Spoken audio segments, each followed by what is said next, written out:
bom ter a sua companhia aqui. Nós estamos fazendo a experiência de produzir e compartilhar esse material com você para te auxiliar no preparo e na ministração da lição da célula desta semana. A nossa ideia aqui não é ministrar a lição, mas é apenas pontuar alguns detalhes e também te dar algumas orientações básicas para que verdadeiramente esse momento lá da sua reunião possa cumprir o seu papel e possa de fato trazer muito crescimento espiritual para essas pessoas tão preciosas que Deus permitiu que você lidere. Bom, nesta semana nós vamos iniciar uma nova série de estudos em nossas células que fala sobre valores, né? O que Deus valoriza. E a intenção desta série de estudos é trazer uma reflexão, é fazer a gente pensar sobre se de fato aquilo que a gente valoriza é o que Deus valoriza. É trazer um alinhamento do nosso coração com o coração de Deus. E aí já nessa primeira semana nós vamos falar sobre Deus valoriza a presença.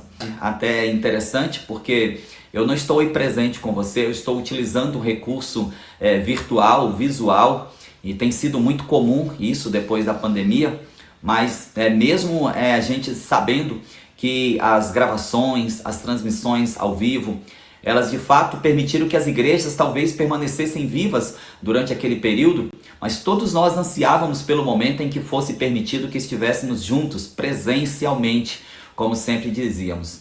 Por quê? Porque de fato é uma necessidade do ser humano estar junto, ter toque, ter presença, ter companhia, olho no olho, e com Jesus não foi diferente. Enquanto ele esteve aqui na terra, ele valorizava muito isso, o tempo com os seus discípulos, o vida na vida, o estar juntos compartilhando de momentos importantes.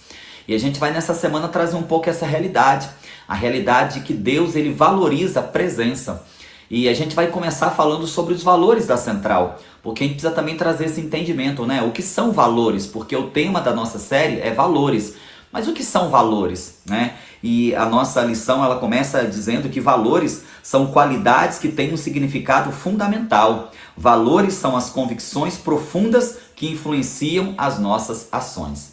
E aí eu já começo perguntando quais são os seus valores? Quais são os valores que dirigem a sua vida? Certamente as suas ações e as suas decisões, as nossas ações e as nossas decisões, elas estão certamente muito ligadas aos valores que norteiam a nossa vida. E a Central ela tem valores que norteiam a vida dela. Quando nós dizemos que a Batista Central é uma igreja legal, isso não é apenas uma frase. Esta palavra legal, na verdade, ela é um acróstico e cada letrinha da palavra legal, ela tem um significado. Por exemplo, a letra L da palavra legal significa levar Deus a sério. Então a Batista Central é uma igreja que valoriza levar Deus a sério. A letra E significa edificar-se mutuamente, ou seja, é um valor dentro da Batista Central nos edificarmos mutuamente. E os pequenos grupos e as células são parte importante deste valor da nossa igreja. A letra G da palavra legal significa ganhar pessoas pelo testemunho. Então nós acreditamos que evangelismo é uma missão de todo crente, que não há um ministério específico de evangelismo e que a melhor estratégia para evangelizar e ganhar pessoas para Jesus é através do nosso testemunho pessoal. A letra A da palavra legal significa amar de verdade e cuidar uns dos outros. Este é um valor que nós defendemos e que nós lutamos para se tornar uma realidade todos os dias na vida da nossa amada Central. E finalmente a letra L da palavra legal significa liberdade para usar dons e talentos. E sempre foi assim na história da Central e esperamos que continue assim sempre. Que cada membro, que cada discípulo, que cada um que faz parte dessa comunidade de fé tenha liberdade para usar os recursos, as ferramentas, os dons e os talentos que Deus nos concedeu. Bom, estes são os valores da Batista Central.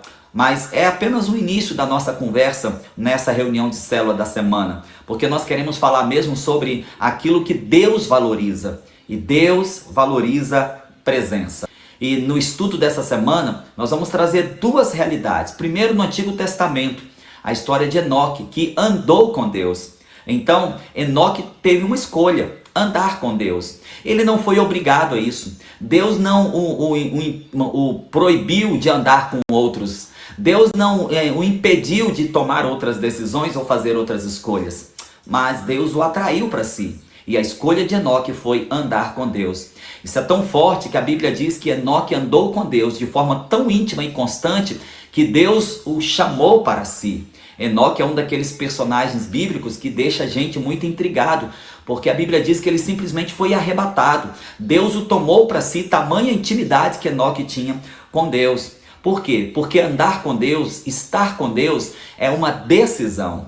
Porém, o estudo dessa semana nos leva a pensar que não basta apenas tomar a decisão de andar com Deus, porque no Novo Testamento nós encontramos Jesus chamando seus discípulos a permanecer nele. Então, se a palavra de Deus nos chama a estar com Deus, a andar com Deus, a tomar a decisão de estar ao lado de Jesus, o próprio Jesus no Novo Testamento nos convida a tomar a decisão de permanecer nele. Isso é tão forte que Jesus disse que só pode produzir frutos de verdade no reino de Deus aquele que permanece com ele. Só pode dar fruto a vara que permanece na videira. Assim como só pode dar fruto no reino de Deus aquele discípulo que permanece com Jesus.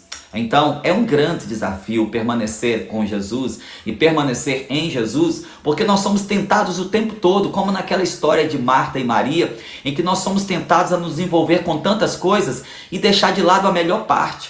Mas Jesus mesmo afirmou sobre Maria que ela sim escolheu a melhor parte e isso não seria tirado dela.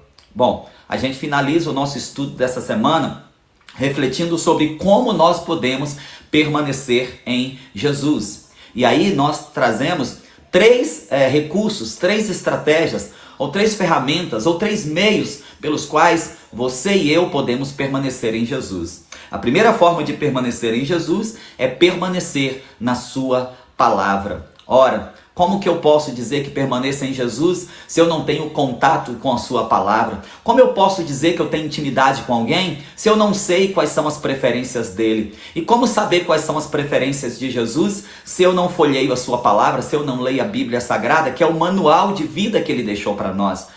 Então, a primeira maneira de você permanecer em Jesus, de nós permanecermos em Jesus, é permanecermos na sua palavra. Mas permanecer na palavra não é simplesmente folhear a Bíblia e lê-la diariamente.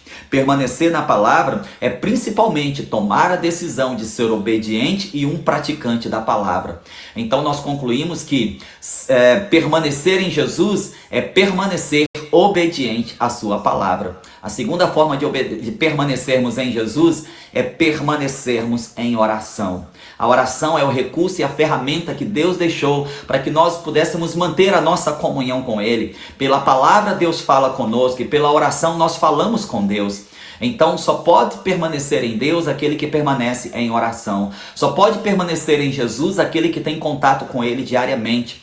E a ministração dessa semana é exatamente um desafio para que cada membro da Central, para que cada membro das nossas células desenvolva o hábito da oração e assim, permanecendo em oração, possamos permanecer em Jesus. E finalmente, permanecer em Jesus é permanecer em comunhão com o corpo de Cristo.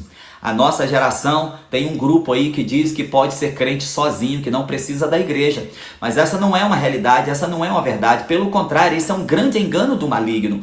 Só pode permanecer em Jesus quem permanece em comunhão com o corpo de Cristo. Se você vê um dedo separado do corpo, jogado ali no chão, sem contato direto com o corpo, pode ter certeza, muito em breve, esse dedo vai necrosar, vai apodrecer e ele não terá mais utilidade nenhuma. Assim, qualquer membro do corpo de Cristo desconectado do corpo, muito rapidamente ele apodrece, ele morre e ele perde a sua utilidade. Não pode dizer que ama o noivo aquele que não ama a noiva. A igreja é a noiva de Cristo. Se nós amamos Cristo, se nós amamos Jesus, precisamos amar também a sua noiva, que é a igreja. Então, permanecer em Jesus é permanecer em comunhão com o corpo de Cristo.